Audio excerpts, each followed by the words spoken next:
et si la tragédie de 50 vies perdues devenait la braise d'un soulèvement continental. Il y a quelques jours à peine, plus de 50 soldats burkinabés sont tombés dans une attaque brutale et mystérieuse. Le pays est encore sous le choc. Les familles enterrent leurs héros et dans les rues de Ouagadougou, la colère monte. Mais au lieu de s'avouer vaincu, le président Ibrahim Traoré s'est dressé.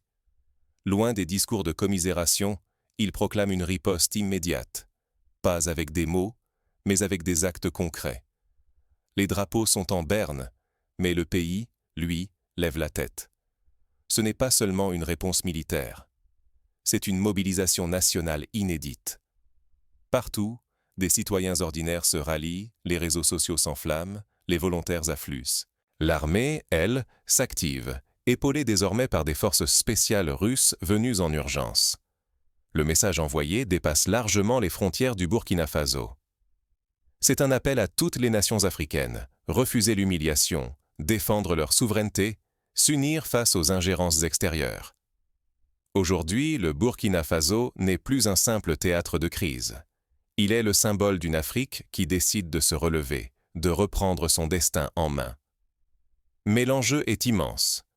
Si le peuple ne saisit pas ce moment, il risque de rester sous l'ombre de la domination externe pour une génération de plus. Alors, comment la chute de 50 soldats a-t-elle pu déclencher un tel séisme? Et pourquoi ce drame marque-t-il le début d'une nouvelle ère de résistance africaine? Pour le comprendre, il faut remonter au commencement de cette tempête. Plongeons ensemble dans les premières heures de cette attaque tragique, là où tout a basculé pour le Burkina Faso. Une embuscade à l'aube, des communications coupées et un timing qui interroge tout un peuple. L'onde de choc traverse le Burkina Faso. Plus de 50 soldats tombent dans une attaque soudaine, alors que tout semblait sous contrôle. Mais l'événement ne tombe pas du ciel. Il se produit seulement quelques jours après le refus catégorique d'Ibrahim Traoré d'accepter une distinction venue des États-Unis, geste compris par beaucoup comme un refus d'ingérence étrangère masqué sous des honneurs diplomatiques. Dans la foulée, des représentants occidentaux sont refoulés aux portes du palais présidentiel. Pour les partisans du régime comme pour la rue burkinabé, il ne s'agit plus de simples coïncidences. La suspicion grandit. Cette attaque meurtrière serait-elle une punition politique pour avoir osé dire non aux puissances occidentales? Très vite, la population donne sa propre lecture. L'ombre des intérêts étrangers plane sur le drame. Les réseaux sociaux s'enflamment, les débats s'embrasent, et la pression monte sur le pouvoir pour qu'il adopte une réponse à la hauteur de la tragédie. Dans les marchés, les écoles, les mosquées, le même mot circule: dignité. Ne pas répondre équivaudrait à avaliser l'humiliation, à laisser le pays devenir un terrain de jeu pour des intérêts extérieurs. Le deuil national est immédiat, les écoles ferment, les drapeaux sont mis en berne. La nation entière fait bloc, rendant hommage à ces héros tombés. Des posters à l'effigie des soldats sont placardés sur les murs. Des veillées s'organisent et le président apparaît, non pas seulement en chef d'État, mais en compagnon d'armes, partageant la douleur du peuple. Ce moment de crise, vécu dans la douleur et la colère, peut sembler n'être qu'une tragédie de plus dans le Sahel. Mais à y regarder de plus près, la réaction burkinabé n'a rien d'ordinaire. Car négliger l'enjeu politique et géopolitique derrière cette attaque, c'est risquer de se tromper d'adversaire et de stratégie. Pour Traoré et ses soutiens, il ne s'agit pas seulement de riposter, mais de définir enfin, pour toute l'Afrique, où se trouve la limite à ne pas franchir. Mais ce qui distingue la réaction burkinabé, c'est ce qui s'est passé juste après, l'innovation et la mobilisation. Alors que la nation enterre ses morts, une nouvelle ère de résistance et de créativité s'ouvre dans les coulisses du pouvoir et des ateliers burkinabés. Découvrons comment l'impossible devient soudainement concret, à mesure que le pays réinvente ses propres moyens de défense. Face au choc, le pays ne se divise pas. Il invente sa propre défense, main dans la main. Lorsque le deuil frappe, certains peuples se brisent. Mais au Burkina Faso, la tragédie soude la nation. Les rues d'Ouagadougou bourdonnent d'une énergie nouvelle. La riposte s'organise, collective, ambitieuse et résolument africaine. Dans le plus grand des secrets, une usine de production a vu le jour. Ici, ce ne sont plus des armes importées, mais des drones et des missiles conçus et assemblés par des ingénieurs burkinabés, issus des universités locales.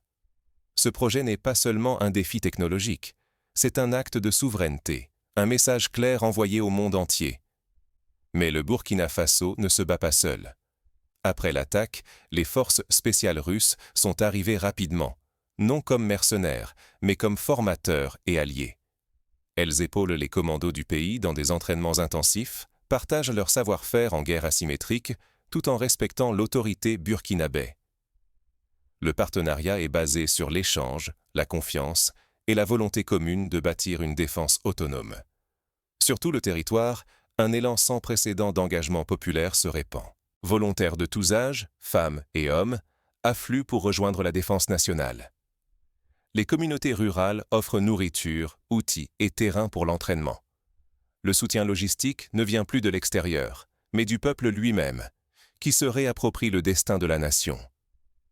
C'est dans ce contexte qu'est lancée l'opération Koul Pelgo. Ce plan inédit transforme la défense en une affaire de société entière. Formation accélérée des civils au maniement des armes, fortification intelligente des frontières, cybersécurité renforcée contre l'espionnage et surtout réallocation de 300 millions de dollars à l'innovation militaire locale. L'objectif est clair, ne plus dépendre d'aucune tutelle et garantir la sécurité par l'intelligence et la solidarité. Rester passif face à l'agression, c'est accepter qu'un tel drame puisse se reproduire et risquer de perdre à jamais la souveraineté militaire et économique pour laquelle tant de Burkinabés ont donné leur vie. Mais ici, la peur ne dicte pas la conduite. Elle donne naissance à une résistance inventive et populaire qui redéfinit la notion même de puissance nationale. Mais cette mobilisation ne se limite pas aux armes ou à la technologie. C'est toute une culture, toute une mémoire, qui entre en mouvement et façonne une nouvelle identité collective. Regardons maintenant comment l'âme du Burkina Faso se réveille au cœur de cette lutte. Et si la riposte burkinabé devenait le modèle d'une Afrique debout? Cette question résonne dans chaque village, chaque ville, chaque esprit du continent. Car au-delà de la colère, c'est une énergie inédite qui s'est levée. Une unité nationale jamais vue, capable de traverser toutes les frontières sociales et culturelles. Pour la première fois, chefs traditionnels, musiciens, artistes, enseignants et prêtres s'unissent sans réserve. Ils portent ensemble la voix d'un peuple déterminé à ne plus plier face aux pressions extérieures. Les jeunes plantent des arbres de la liberté dans les quartiers, sur les places, dans les écoles. Chaque arbre devient un engagement vivant pour l'indépendance, un serment silencieux que l'on ne déracinera plus. Les artistes, eux, transforment la douleur en célébration puissante. Poèmes, chansons, fresques murales, ils rendent hommage aux martyrs, font vibrer la mémoire collective et réveillent la foi d'un peuple blessé mais debout. Une spiritualité nouvelle irrigue la résistance, tissant des liens entre toutes les générations. Face à l'urgence, de nouveaux centres de préparation régionaux voient le jour.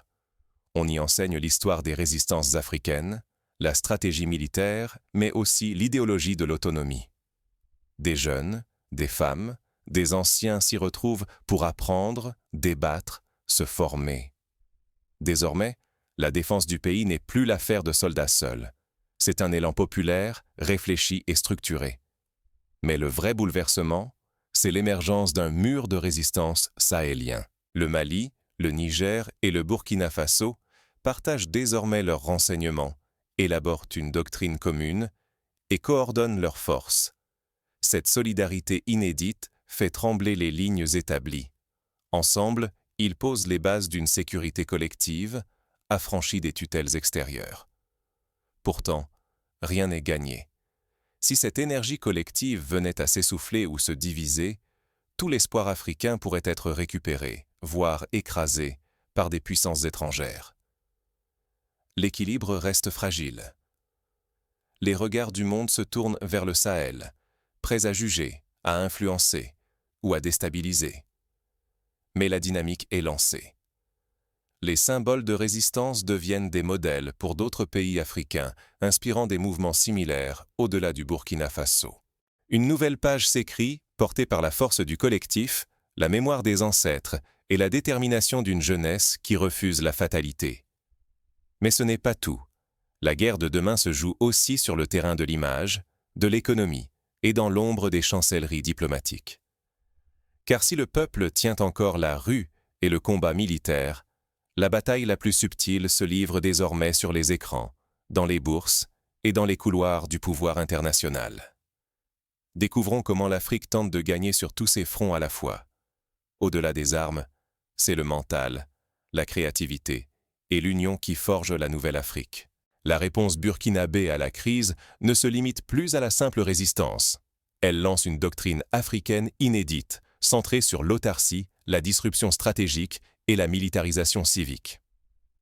Désormais, chaque citoyen, chaque village, chaque institution devient un maillon actif de la défense nationale, incarnant une volonté collective de ne plus jamais subir. Les manuels militaires sont entièrement réécrits, cette fois avec l'appui de conseillers russes. Formation à la cyberdéfense, initiation à la guerre médiatique, intégration de tactiques hybrides. Le Burkina Faso n'apprend plus selon des modèles importés, il façonne ses propres codes, adaptés à ses réalités et à ses menaces. Face à la désinformation massive venue d'Occident, une riposte inédite voit le jour. L'émergence de médias panafricains, capables de contrôler le récit, de défendre l'image du continent et de briser l'hégémonie des narrateurs externes. Les jeunes journalistes, influenceurs et créateurs de contenu se lèvent, armés de caméras et d'idées, pour imposer une voix authentique au monde. Sur le plan économique, le pays ose là où d'autres hésitent. La dédollarisation devient un objectif stratégique. Un projet de monnaie sahélienne adossé à l'or se dessine et un audit des contrats étrangers est ordonné, remettant en cause des décennies de dépendance. L'Afrique ne veut plus être spectatrice de sa propre histoire, elle veut écrire les règles du jeu. Mais ce tournant comporte aussi un risque immense. Ignorer ses avancées, c'est rester prisonnier de l'ancien récit, celui d'une Afrique dépendante, divisée, soumise aux intérêts extérieurs.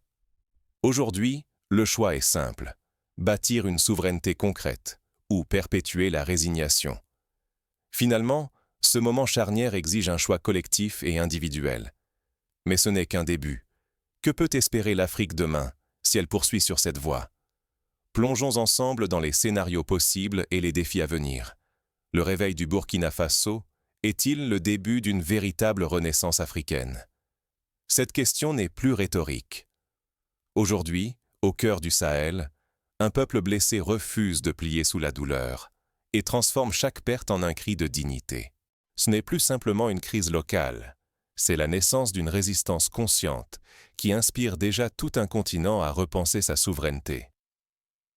Regarder de loin, c'est accepter que d'autres écrivent notre futur. Mais au Burkina Faso, cette génération a choisi de tenir la plume elle-même, malgré les menaces, les pertes et la pression internationale.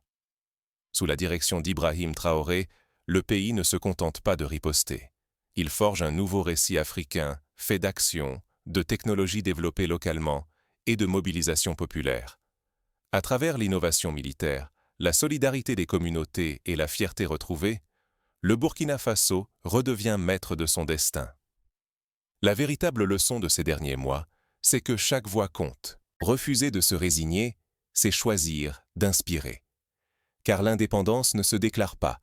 Elle se construit, chaque jour, dans l'engagement quotidien, le refus du silence et la mémoire de ceux qui sont tombés.